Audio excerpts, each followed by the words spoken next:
नमस्कार मित्रांनो, आज आपण बघणार आहोत सायकोमेट्री. सायकोमेट्री हा एक हीट लोड कॅल्क्युलेशनसाठी वापरला जाणारा चार्ट आहे. आणि मग सायकोमेट्रीमध्ये बऱ्यापैकी काही प्रॉपर्टीज असतात मॉइश्चर आणि वॉटर वेपर याच्या.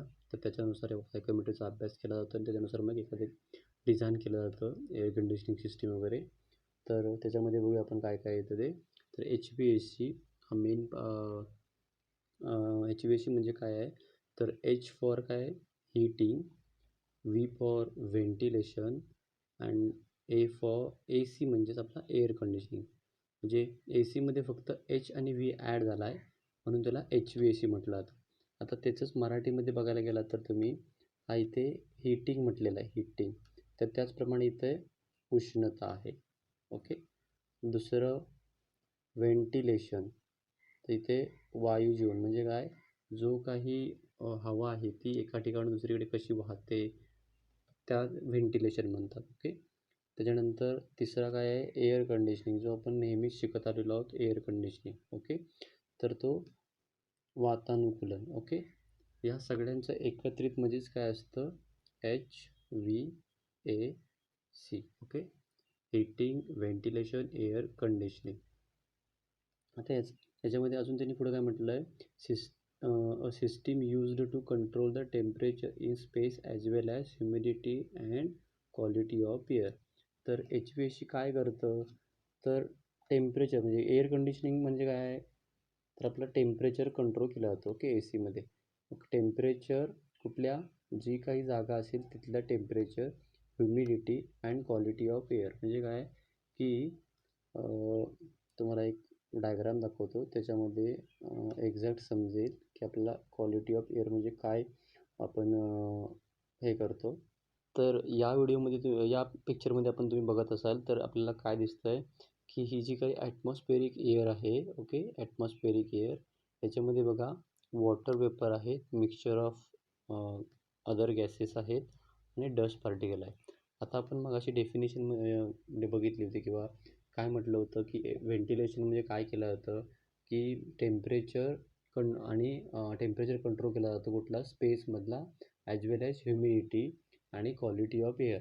आता क्वालिटी ऑफ एअर म्हणजे काय म्हटलं आपण की ही जी काही डस्ट पार्टिकल आहेत हा क्वालिटी ऑफ एअरचाच पार्ट आहे. ओके. तर त्याच्यामध्ये असा फिल्टर असतो ज्याच्यामधनं जी काही हवा आहे तशी गाळून पाठवली जाते, म्हणजे आपण क्वालिटी ऑफ एअर म्हटलेलं आहे. आता ह्युमिडिटी म्हणजे काय, जी आर्द्रता. ओके. आर्द्रता. त्यानंतर टेम्परेचर. हे सगळे घटक आपण HVACमध्ये कंट्रोल करतो आणि मग आपल्याला जे काही कूलिंग मिळणार आहे ते आपल्या ओके. तर म्हणजेच जी काही तापमान आहे, आर्द्रता आहे, हवेची गुणवत्ता, याच्यावर नियंत्रण ठेवणारी एक यंत्रणा आहे. म्हणजेच काय आहे ते युनिट आहे ज्याच्यामध्ये आपण सर्व गोष्टी कंट्रोल करतो. तर हा एक HVACचा मीनिंग आहे. आता आपण याच्या HVACची डायग्राममध्ये बघूया थोडं. ओके. तर ही आपली डायग्राम HVACची. तर याच्यामध्ये बघा की हा जो काही रेफ्रिजरेशन पॅकेज म्हटलेला आहे हे काय आहे, अप टू एक्सपान्शन वॉलपर्यंतचं सगळं बाहेर असतं. ओके.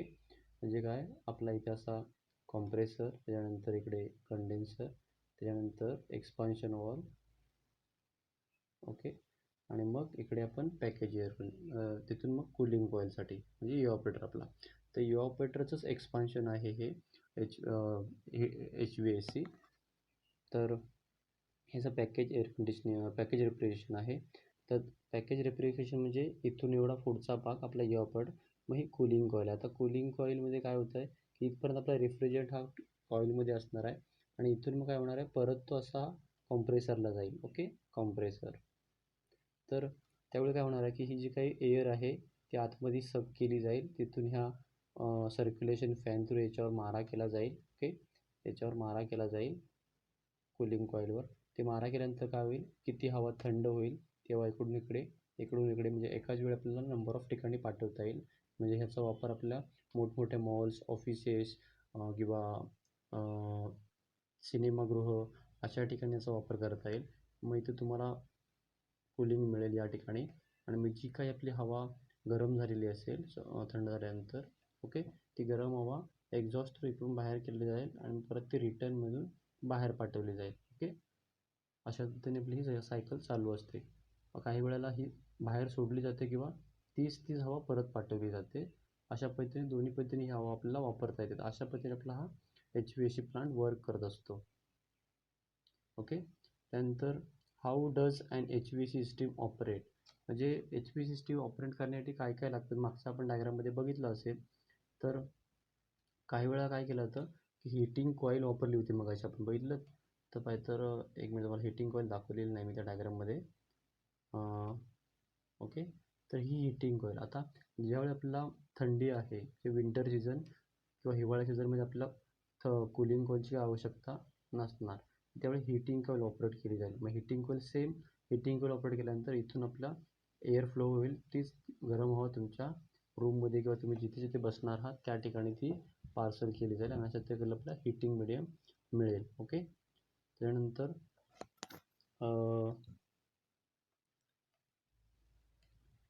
कुठले कुठले पार्ट वापरत केले जातात. तर हा बॉयलरचा उपयोग का केला आहे, जर हीटिंग कॉईल अवेलेबल बसवली नसेल आपण किंवा त्याच्यात टाकली नसेल तर हीटिंग कॉईलच्या ऐवजी बॉयलर हा काय करतो की पाणी गरम करतो आणि तेच गरम पाणी आपण काय पाठवणार त्या हीटिंग कॉईलच्या ठिकाणी पाठवणार. म्हणजे गरम पाण्याची वाफ आणि इकडून येणारा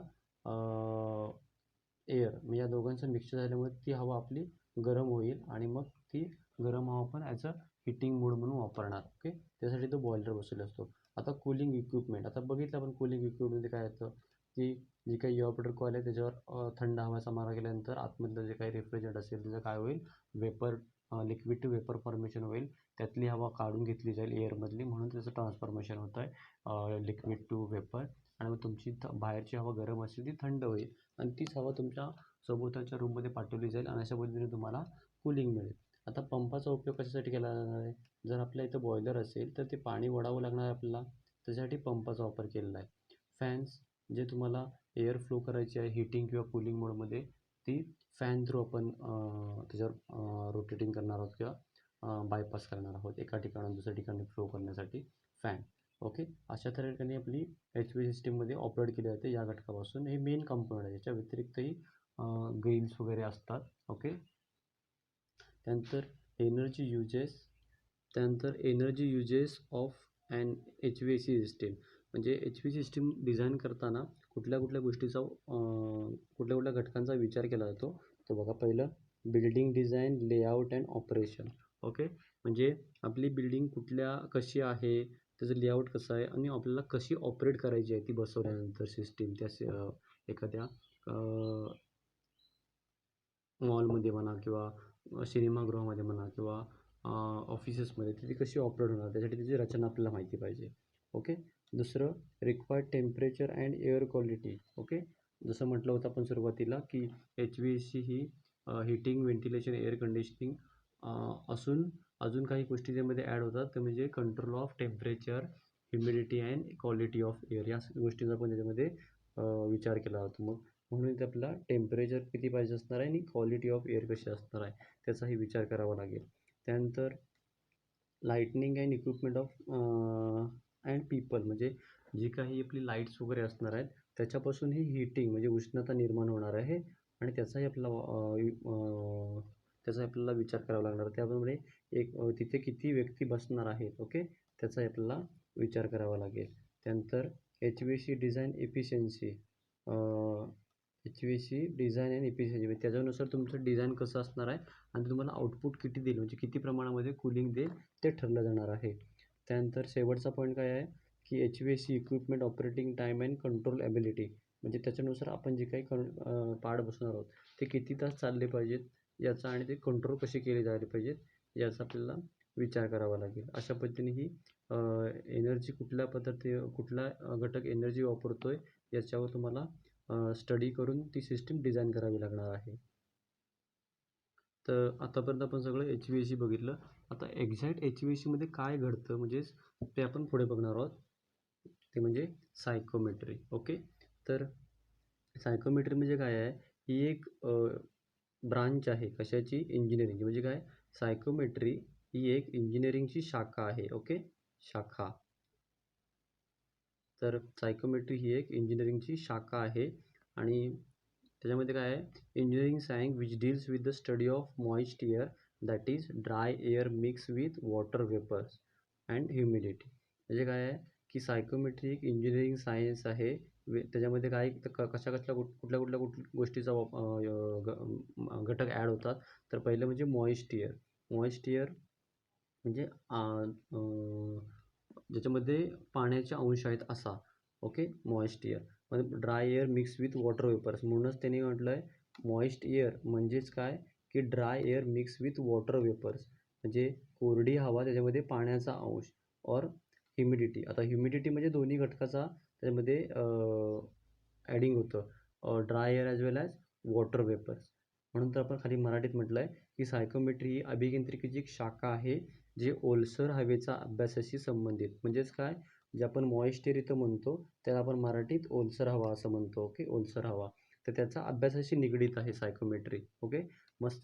ओलसर हवा म्हणजेच काय, कोरड्या हवेचे बाष्प आणि किंवा आर्द्रता. ओके, कोरड्या हवेचे पाण्याचे बाष्प किंवा आर्द्रता, यालाच आपण सायकोमेट्रीचा स्टडी असं म्हटलं जातं. ओके, त्यानंतर याच्यामध्ये अजून काही घटकांचा ॲडिशन होतं, ते म्हणजे काय की dry air, water vapour and various sets of condition. म्हणजे वेगवेगळ्या कंडिशनला तो सायकोमेट्री तुम्हाला वेगवेगळी दाखवेल. म्हणजे ह्युमिडिटी प्रत्येक ठिकाणी वेगवेगळी असते. जे समुद्राच्या साईडला ह्युमिडिटी वेगळी असेल, किंवा समुद्रापासून उंच ठिकाणी गेलो आपण घाटमाथ्यावर, तुम्हाला तिथं ह्युमिडिटी वेगळी जाणवेल. त्यानंतर तुम्ही बर्फाच्या जे भागामध्ये गेला तर ह्युमिडिटी जास्त वेगळी दाखवेल. म्हणजे काय आहे की दमटपणा इकडे आहे, तिकडे कोरडा आहे, आणि एकदमच ओलावा आहे तो तुम्हाला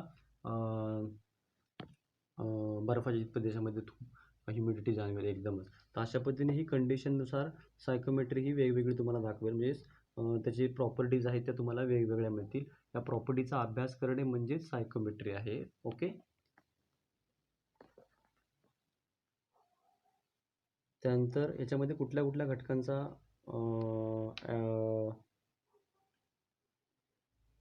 याच्यामध्ये जी काही आपली सभोवतालची हवा आहे तिच्यामध्ये कुठल्या घटकांचा समावेश असतो ते आपण बघूया आता.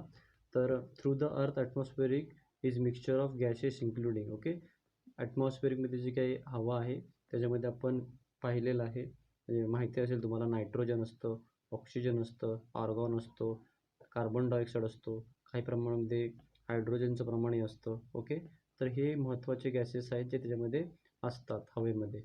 आणि ह्यालाच आपण हे सगळे कन्सिडर करूनच आपण सायकोमेट्रीचा अभ्यास करतो. ओके, तर हे सगळे आपले घटक असतात. आता त्याचपैकी आपला पहिला पार्ट बघणार आहोत,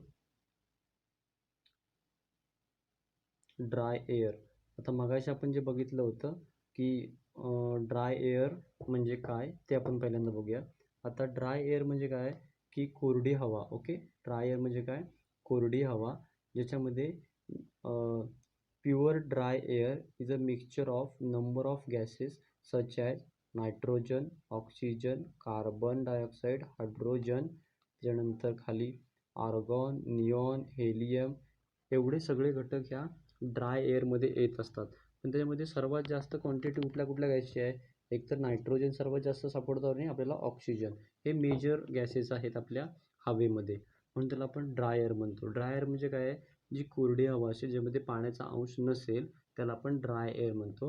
मग ड्राय एअरमध्ये कुठले घटक येतात, म्हणजे कुठले गॅसेस येतात, नायट्रोजन येतं, ऑक्सिजन येतं, कार्बन डायऑक्साईड येतं, हायड्रोजन येतं, आर्गॉन येतं, निऑन येतं, हेलियम येतं. पण याच्यामध्ये जास्त प्रमाणात कुठला गॅस आहे, नायट्रोजन आणि ऑक्सिजन. ओके, ते जिथे मराठीमध्ये परत म्हटलेलं आहे, शुद्ध कोरडी हवा हे असंख्य वायूचे मिश्रण आहे ज्यामध्ये nitrogen, oxygen, carbon dioxide, hydrogen, argon, neon, helium असे गॅसेस असतात. परंतु त्याच्यामध्ये नायट्रोजन आणि ऑक्सिजन संख्येचा भाग हा खूप जास्त असतो.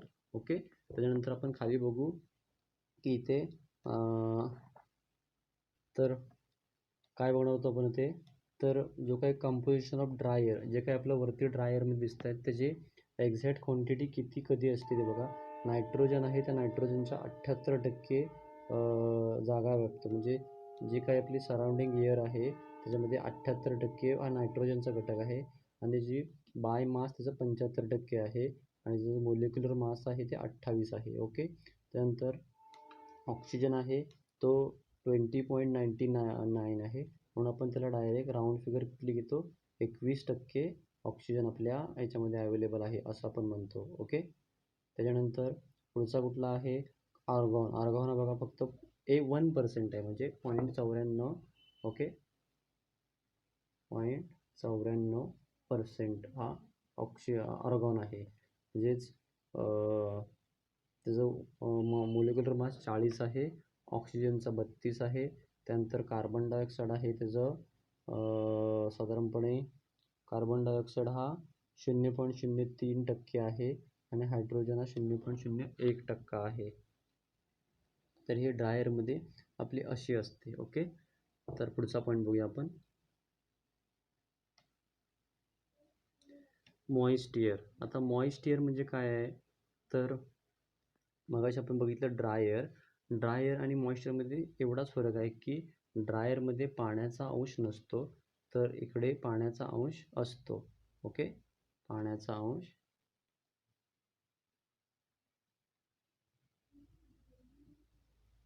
अंश असतो. तर डेफिनेशन काय सांगते बघा, की mixture of dry air and water vapours, the amount of water vapour present in the air depends upon the absolute pressure and temperature of the mixture. आता मॉइस्ट एअर म्हणजे काय आहे, mixture of dry air and water vapour. जे मगाशी आपण बघितलं की moist air म्हणजे काय आहे, mixture of dry air and water vapour. म्हणजे हे जी काही ड्राय एअरमधले जे आपले गॅसेस आहेत त्याच्यामध्ये वॉटर वेपरचं ॲडिशन म्हणजेच काय, मॉइस्ट एअर. ओके, म्हणजेच काय, मॉइस्ट एअर. ओके. तर मॉइस्ट एअर कशावर डिपेंड आहे, तर water vapour present in the air. म्हणजे ही जी काही आपली हवा आहे, तर त्या हवेमध्ये पाण्याचे अंश किती आहेत हे कशावर अवलंबून आहे. ओके, तर ॲब्सोल्यूट प्रेशर अँड टेम्परेचर. आता ॲब्सोल्यूट प्रेशर म्हणजे काय, तर हे आपले झालं ॲटमॉस्फेरिक प्रेशर. याच्या खाली आपलं व्हॅक्यूम असतं आणि याच्यावरती जे काही आपण रीडिंग घेऊ या दोघांची बेरीज म्हणजेच काय असतं, ॲब्सोल्यूट प्रेशर असतं. Okay, absolute pressure. एक मिनिट. तर मॉइस्ट एअर म्हणजे काय आहे, की mixture of dry air and water vapour या दोघांचं एकत्रित म्हणजे मॉइस्ट एअर आहे. ओके. तर पुढचा घटक बघूया, सॅच्युरेटेड एअर. आता आपण पहिल्यांदा बघितली ड्राय एअर, म्हणजे ज्यामध्ये पाण्याचा अंश अजिबात नसतो त्याला ड्राय एअर म्हणतो आपण. मॉइस्ट एअर म्हणजे वॉटर वेपर्स आणि ड्राय एअर या दोघांचं ॲडिशन असेल ते आपलं मॉइस्ट एअर. आता सॅच्युरेटेड एअर म्हणजे काय, तर सॅच्युरेटेड एअर म्हणजे काय आहे, तर याच्यामध्ये it is a mixture of dry air water vapours when the air has diffused the maximum amount of water vapour into it.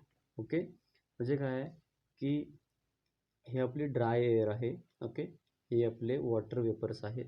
आता डिफ्युजिंग म्हणजे काय, विरघळणे, पाण्याची वाफ, जास्तीत जास्त पाण्याची वाफ त्याच्यामध्ये मिक्स होणार. म्हणजे काय, एकतर हवेमध्ये ह्या पाण्याचे वाफेचं मिक्सचर जेवढं होईल त्याला आपण सॅच्युरेशन म्हणतो. Okay, saturation. ओके, तर काय म्हणते definition, it is a mixture of dry air water vapour when air has diffuse the maximum amount of water vapour into it. म्हणजे काय, की ही जे काही हवा आहे आणि हे जे काही पाण्याचे बाष्प आहे ह्या दोघांचं एकमेकांमध्ये मिश्रण होणे आणि ह्याच्यामध्ये जास्तीत जास्त क्वांटिटी, एकतर पाण्याची जास्तीत जास्त क्वांटिटी हवेमध्ये मिक्स होणे किंवा हवेमध्ये पाण्याची जास्तीत जास्त क्वांटिटी किंवा पाण्यामध्ये हवेची जास्तीत जास्त क्वांटिटी मिक्स होणे, ह्यालाच आपण सॅच्युरेटेड एअर म्हणतो. म्हणजे काय म्हटलं आहे, कोरडी हवा आणि पाण्याचे बाष्प यांचे मिश्रण जेव्हा हवेने त्यात जास्तीत जास्त पाण्याचे वाफ विरघळलेले आहे. ओके, म्हणजे हवा जास्तीत जास्त त्या पाण्याच्या बाष्पामध्ये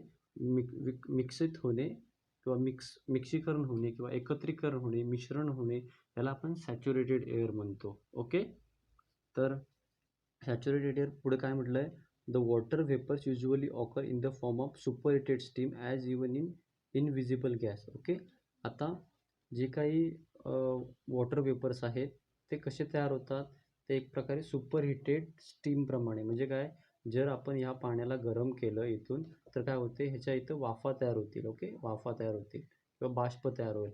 अशाच पद्धतीनं जे बाष्पीभवन होतं त्यालाच आपण काय म्हणतो, सॅच्युरेटेड एअर. ओके, खाली म्हटलेलं आहे परत त्याचं, पाण्याचे बाष्प सहसा अदृश्य वायूच्या स्वरूपात अति तापलेल्या वाफेच्या स्वरूपात उद्भवतात. ओके, म्हणजे जे काही आपण छोटे छोटे दव वगैरे बघतो त्या पद्धतीने. तर पुढे अजून काय म्हणतो तो, तर however when the saturated air cooled the water vapour is air start to condense and the same may visible in the form of moist fog or condensation of cold surface. म्हणजे जे काही आपलं वॉटर वेपर्स आहेत ते परत म्हणजे saturated air आहे ती कूल व्हायला लागली, म्हणजे थंड व्हायला लागली. तर थंड व्हायला लागल्यानंतर काय होईल, त्याचे एकतर छोटे छोटे पाण्याचे ड्रॉपलेट्स किंवा दव जसं होतं त्या पद्धतीचं तयार होतं. ओके, त्याला पण सॅच्युरेशन. आता मराठीमध्ये सॅच्युरेशनला संतृप्त म्हणतात. ओके, संतृप्त हवा. ओके, म्हणजे जेव्हा संतृप्त हवा थंड केली जाते तेव्हा हवेतील पाण्याची वाफ संक्षेपण करण्यास सुरुवात होते, म्हणजेच त्याचं साठवण्यास सुरुवात होते. तेच थंड पृष्ठभागावर ओलसर धुके किंवा संतृप्त पाणी याच्या स्वरूपात ते दिसू लागतं. त्याला आपण सॅच्युरेटेड एअर म्हणतो. तर साधारणपणे अशा पद्धतीने ही सॅच्युरेटेड एअर असते. Okay, saturated air. याच्यामध्ये बघा, सॅच्युरेटेड एअरमध्ये काय आहे की ड्राय बल्ब, वेट बल्ब आणि ड्यू पॉईंट टेम्परेचर हे सेम असतात. आणि त्यावेळी काय होतं की मॉइस्ट एअर असते ती सॅच्युरेशन व्हायला सुरुवात होते, आणि त्याचवेळी काय होतं की जी सभोवताली आर्द्रता असते त्याच्यामध्ये मिक्स होते, आणि मिक्स झाल्यामुळं काय असतं की इकडची जी काही सॅच्युरेटेड एअर होती आणि इकडची जी आर्द्रता आहे या दोघांचं मिक्सचर झाल्यानंतर मग त्याचं दवामध्ये फॉर्मेशन होतं, आणि दवामध्ये फॉर्मेशन झाल्यामुळं मग आपल्याला धुकं जाणवायला लागतं, आणि त्याला सॅच्युरेशनमुळेच ते होतं. ओके, त्यानंतर डिग्री ऑफ सॅच्युरेशन. आता डिग्री ऑफ सॅच्युरेशन म्हणजे काय आहे, it is a ratio of actual mass of water vapour in the unit mass and dry air to the mass of water vapour in the same mass of dry air when it is saturated at the same temperature. तर त्याचाच अर्थ काय आहे की आपल्या एक एक line वाच्यामध्ये तुम्हाला समजेल. It is a ratio of actual mass of water vapour in unit of mass of dry air. म्हणजे काय की ही जे काही ड्राय एअर आहे त्याच्यामध्ये मास ऑफ वॉटर वेपर्स, म्हणजे ह्याच्यामध्ये वॉटर वेपर्सचे प्रमाण किती आहे याचा रेशो, दोघांचा रेशो आहे. पहिलं काय आहे की ड्राय एअर आहे त्याच्यामध्ये water vapours. Okay, water vapour याचं मास किती आहे, म्हणजे ह्याची क्वांटिटी किती आहे, divided by the mass of water vapor at the same mass of dry air when it is saturated at the same temperature.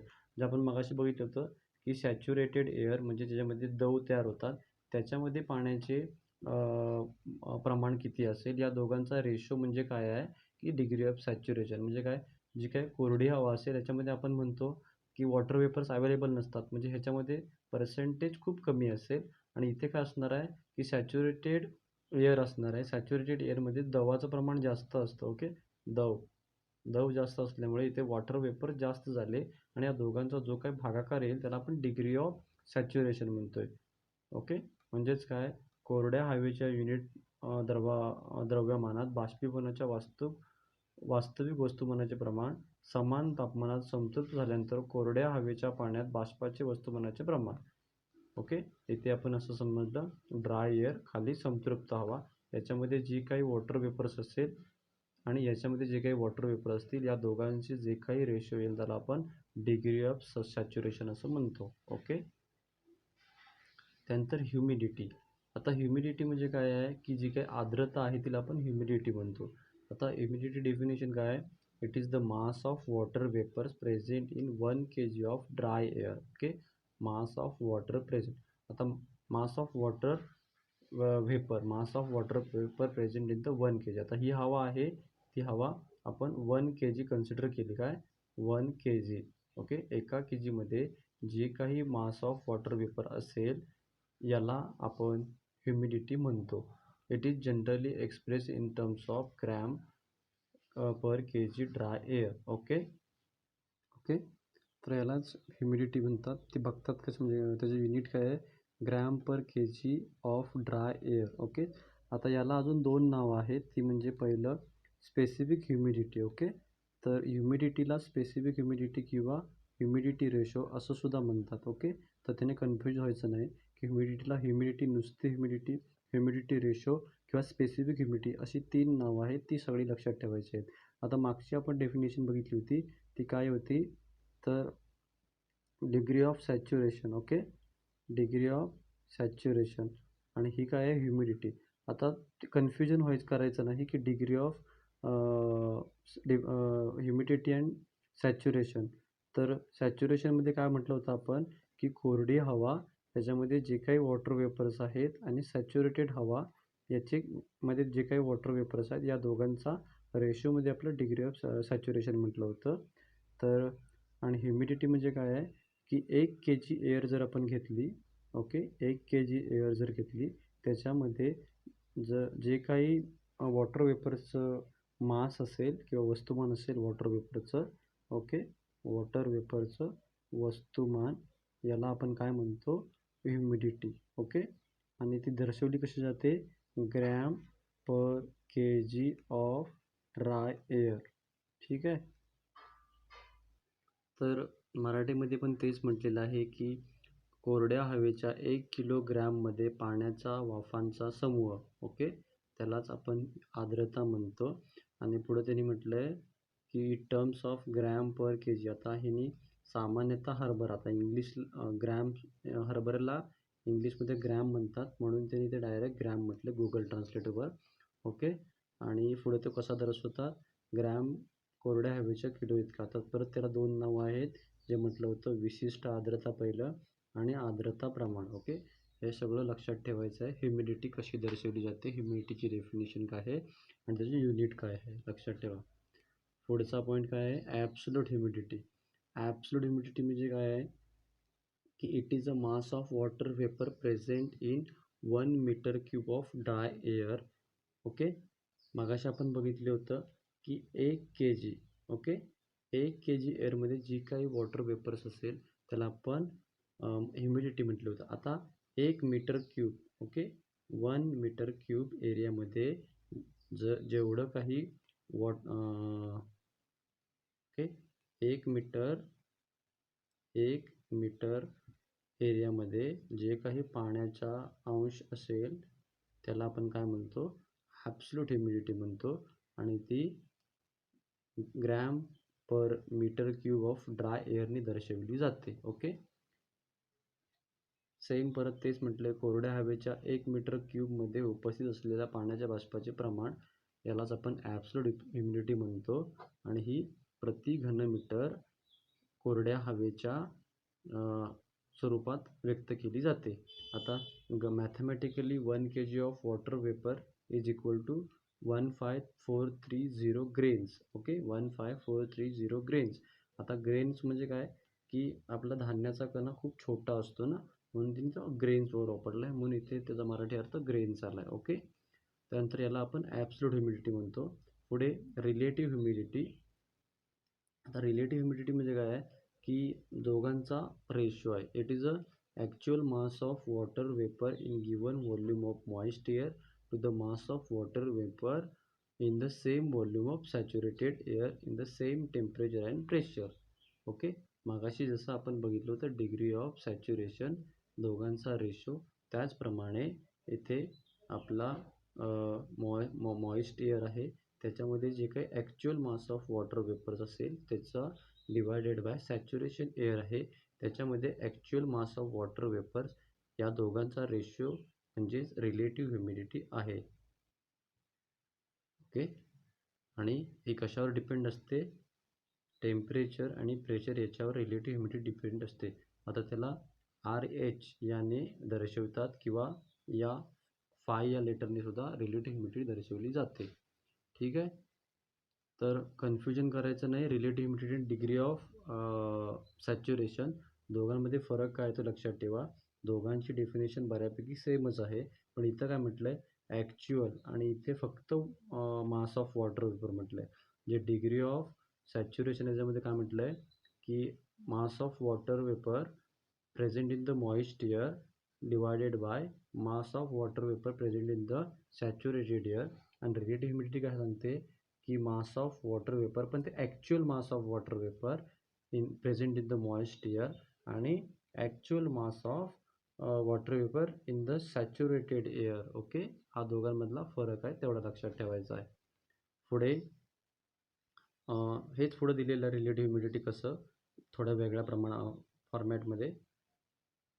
Okay, तर रिलेटिव्ह ह्युमिडिटी 50% आणि relative humidity 100%. म्हणजे साधी हवा असेल, म्हणजे सॅच्युरेटेड एअर असेल, त्याच्यावेळी तेवढी बघा की रिलेटिव्ह ह्युमिडिटी ही 100% असते आणि आपण ड्राय एअर म्हटलं होतं. ओके, सॉरी, ड्राय एअर, त्यामध्ये रिलेटिव्ह ह्युमिडिटी 50% दाखवलेली आहे. तर या दोघांचा जो काही रेशो असेल त्याला आपण रिलेटिव्ह ह्युमिडिटी म्हणतो. तर एक मिस्टेक झाली, ती पुन्हा एकदा करेक्ट करतो की रिलेटिव्ह ह्युमिडिटी म्हणजे काय आहे की जी काही मॉइस्ट एअर आहे, okay, moist air divided bye saturated air, याच्यामध्ये ॲक्च्युअल मास ऑफ वॉटर काय असेल, याच्यामध्ये ॲक्च्युअल मास ऑफ वॉटर काय असेल, या दोघांचा रेशो म्हणजे काय रिलेटिव्ह ह्युमिडिटी आहे. आणि डिग्री ऑफ सॅच्युरेशन म्हणजे काय आहे की ड्राय एअर असेल, ओके, ड्राय एअर ह्याच्यामध्ये जो काही वॉटर वेपर असेल ती, आणि इथे सॅच्युरेटेड एअर असेल त्याच्यामध्ये जी काही वॉटर वेपर असतील त्या दोघांचा रेशो. पण इथे ॲक्च्युअल हा शब्द खूप महत्त्व आहे. Okay, actual mass of water. Okay, तिथं फक्त मास ऑफ वॉटर म्हटलं होतं. Actual mass of water present in the moist air to the actual mass of water vapour present in the saturated air, दोघांचा जो काही डिफरन्स असेल, okay, त्याला आपण moist air. Okay, moist. Same परत तेच म्हटलेलं आहे, दिलेल्या व्हॉल्यूममध्ये पाण्याच्या वाफाचा वास्तविक वस्तुमान ओलसर हवेमधला. ओके, ओलसर हवेमधला जो काही पाण्याचा वास्तविक वस्तुमान असेल ते डिवायडेड बाय तापमानात, त्याच तापमानात संतृप्त हवेच्या समान तापमानात पाण्याच्या वाफाच्या मोठ्या प्रमाणात दिलेला दाब. ओके, ठीक आहे. तर ही आपली रिलेटिव्ह ह्युमिडिटी झाली. त्यानंतर त्याच्यामध्ये परत एकदा सांगतो रिलेटिव्ह ह्युमिडिटी म्हणजे काय आहे की रिलेटिव्ह ह्युमिडिटी म्हणजे काय की आपली मॉइस्ट एअर आहे त्याच्यामध्ये actual mass of water vapour किती आहे एकाच व्हॉल्यूमसाठी, तेवढ्याच व्हॉल्यूममध्ये जर सॅच्युरेटेड एअर घेतली तर त्याच्यामध्ये जे काही actual mass of water vapour असतील ते या दोघांचा रेशो एकाच प्रेशरला आणि टेम्परेचरला जो काय मिळेल त्याला आपण रिलेटिव्ह ह्युमिडिटी म्हणतो. ओके, तर रिलेटिव्ह ह्युमिडिटी आपल्याला दिसेल, ही आपली एक एक्झाम्पल दाखवलं आहे त्यांनी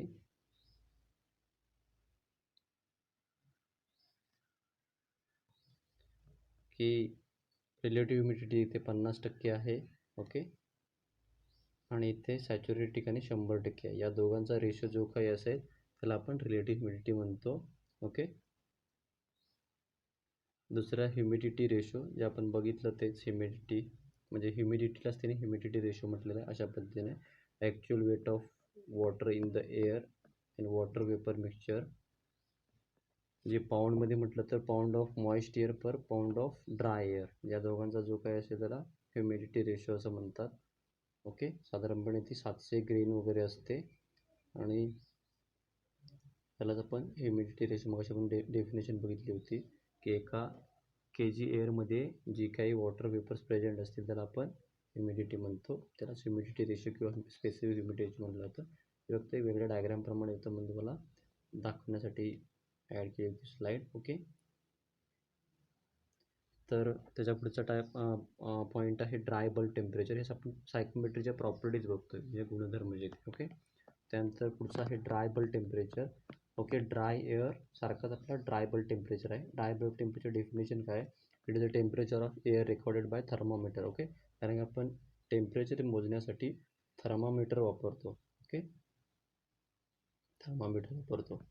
आणि जी काही एअर एअर थर्मामीटरने मोजली जाईल, ओके, त्याच्यामध्ये काय असेल, पाण्याचा अंश नसेल. Okay, not affected by the moisture present. Okay, moisture नसेल.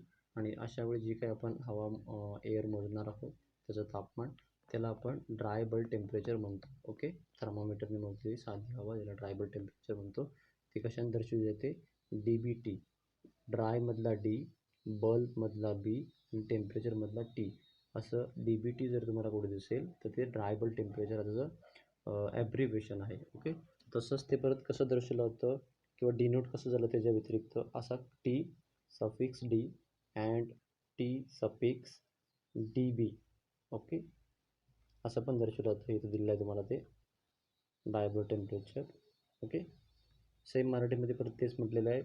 थर्मामीटर नोंदवलेल्या हवेचे तापमान असते. थर्मामीटर नोंदवलेल्या हवेचे तापमान जेव्हा त्याचे बल्ब हवेच्या संपर्कात असलेल्या ओल्या कपड्याने वेढले आपण वेट बल्ब टेम्परेचर बघतोय. थर्मामीटर नोंदलेल्या हवेचे तापमान जेव्हा हवेमध्ये असणाऱ्या आर्द्रता परिणाम होत नाही, म्हणजे ज्याच्यामध्ये पाण्याचा अंश, आर्द्रता म्हणजे काय आहे की पाण्याचा अंश, त्याचा काही परिणाम होत नाही, त्यावेळी जे काही आपण घेतलं असेल त्याला आपण ड्राय बल्ब टेम्परेचर म्हणतो, म्हणजेच कोरडे बल्ब तापमान, थोडक्यात आपण DBT म्हणून दर्शवतो. ओके. त्यानंतर वेट बल्ब टेम्परेचर म्हणजे काय आहे की मगाशी आपण बघितलं होतं की असा थर्मामीटर आहे, इथे आपला बल्ब आहे, याच्यावर फक्त आपण आता ओला कपडा ठेवला. काय? ओला कपडा किंवा ओलावा जर असेल त्याला आपण वेट बल्ब टेम्परेचर म्हणतो. सेम तेच, it is a temperature of air recorded by the thermometer. मगाशी पण म्हटलं होतं temperature of air recorded by the thermometer when it is bulb is surrounded by the wet. मगाशी म्हटलं होतं की याचे मॉइस्ट एअरचा काही परिणाम होत नाही. No moist air present in the air, म्हणजेच काय ड्राय बल्ब टेम्परेचर. आणि it is a bulb surrounded by wet cloth exposed to air. Such thermometer is called as a weight thermometer, जे आपण वेटमधला W, बल्बमधला B, टी मधला temperature म्हणून आपण याला weight bulb temperature म्हणतो. आणि मग हे दर्शवलं कसं जातं तर TW हा W वेटमधला किंवा TWB वेट बल्ब. ओके. मागाच्यासारखंच ड्राय बल्बसाठी आपण वापरलं होतं D for dry, T dry bulb. Okay. तसंच टेम्परेचर कुणाचं दर्शवतो आपण? वेट बल्बचं किंवा टेम्परेचर ऑफ वेट बल्ब, अशा पद्धतीने हे दर्शवलं जातं. तर पुढे वेट बल्ब डिप्रेशन, जे आपण दोन्ही बघितलं, ड्राय बल्ब टेम्परेचर आणि वेट बल्ब. म्हणजे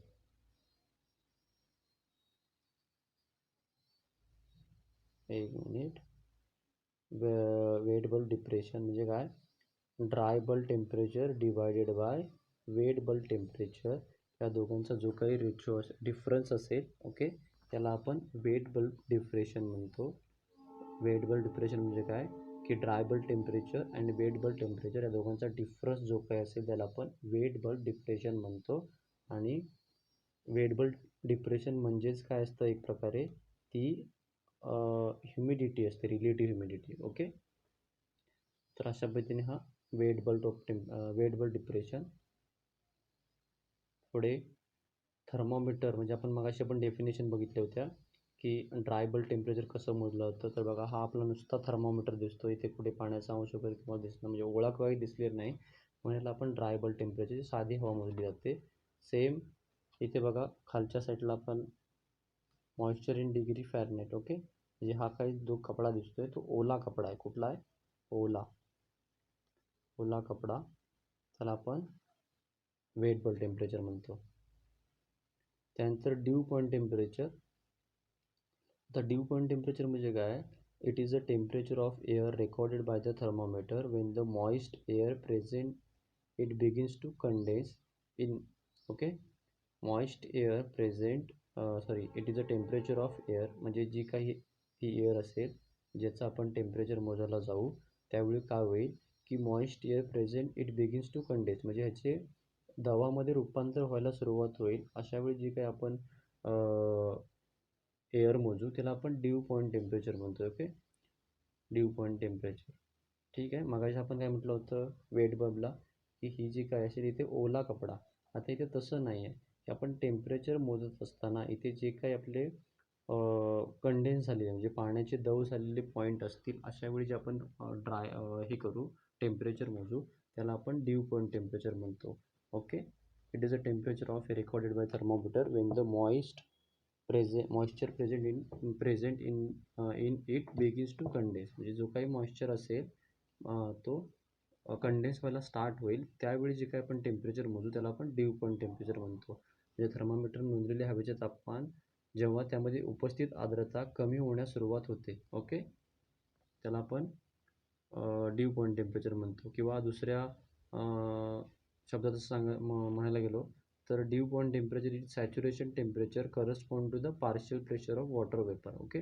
जी काही संतृप्त हवा आहे ती दवबिंदू तापमान आहे त्या दोघांचा जो आंशिक म्हणजे ही जी काही हवा आहे याच्यामध्ये पाण्याचे ड्रॉपलेट्स आहेत ते कमी कमी होत जातील आणि जो आंशिक तापमान आंशिक मॉइस्ट एअर राहिली असेल त्याला आपण ड्यू पॉईंट म्हणू. ओके, म्हणजे दवबिंदू तापमान म्हणजे पाण्याच्या बाष्पाच्या आंशिक दाबाशी संबंधित संतृप्त तापमान. ओके, याला आपण ड्यू पॉईंट टेम्परेचर असं म्हणतो. म्हणजेच काय, temperature of air recorded by thermometer when the moisture present it begin to condense. म्हणजे जी काही हवा असेल याच्यामधलं मॉइस्ट एअर असेल ती कंडेन्स व्हायला लागते, म्हणजे दवामध्ये जे रूपांतर व्हायला लागेल आणि त्यावेळी जी काही आपलं टेम्परेचर मिळते आपलं ड्यू पॉईंट टेम्परेचर असेल. म्हणजे त्यामध्ये पाण्याचा अंश कमी कमी होत जाते कारण की दवामध्ये रूपांतरित होते ना ते पाणी, म्हणून त्याला ड्यू पॉईंट टेम्परेचर म्हणतात. तुम्हाला इथे दिसेल याच्याप्रमाणे. ओके, तर अशा पद्धतीने हे ड्यू पॉईंट टेम्परेचर म्हणजे हा काही इथं आपण थर्मामीटर असा धरला तर इथे हा पाण्याचा अंश कमी झाला आहे ना, म्हणजे इथलं टेम्परेचर थोडं कमी झालं असणार आहे. मग हे जे काही तुम्हाला दाखवेल ते ड्यू पॉईंट टेम्परेचर असेल कारण की दवामध्ये त्याचा रूपांतर झालं तिथल्या एअरचं. ओके, म्हणून त्याला ड्यू पॉईंट टेम्परेचर हे अशा पद्धतीने ड्यू दिसतात आपल्याला. ओके, तर ही या अशी वेळी जे काही टेम्परेचर घेतलं जाईल त्याला ड्यू पॉईंट टेम्परेचर असं म्हणतात. त्याच्यानंतर सायकोमीटर जे आपण लेक्चर ज्याच्यावर बघतो सायकोमीटर म्हणजे काय आहे, तर सायकोमीटर हा एक स्लिंग सायकोमीटर आहे ज्याच्यामध्ये एका साईडला वेट बल्ब असतं, एका साईडला ड्राय बल्ब असतं. हा खूप जास्त ठिकाणी वापरला जातो स्लिंग टाईप सायकोमीटर. तुम्हाला विचार पण जाईल की कुठल्या टाईपचा डायग्राममध्ये स्लिंग टाईप सायकोमीटर किंवा कुठे वापरला जातो, किती ठिकाणी वापरला जातो, त्याच्यामध्ये काय काय गोष्टी असतात. एक म्हणजे ड्राय बल्ब टेम्परेचर असतं, दुसऱ्यामध्ये वेट बल्ब टेम्परेचर. त्याची नावं बघूया आपण. ओके, तर हे बघा इकडे पहिलं आहे इथे हँडल. ओके, त्यानंतर इथे काय आहे, हा इकडे ड्राय बल्ब टेम्परेचर, इथे वेट डोंटी. कसं ओळखायचं, कारण की इथे बघा क्लोथ सोक म्हणजे जे काही ओला कपडा आहे, ओला कपडा ज्या साईडला लावलेला असेल तो आपला वेट बल्ब टेम्परेचर, ज्या साईडला काहीच नसेल तो ड्राय बल्ब टेम्परेचर. ठीक आहे, तर अशा पद्धतीने हे सायकोमीटर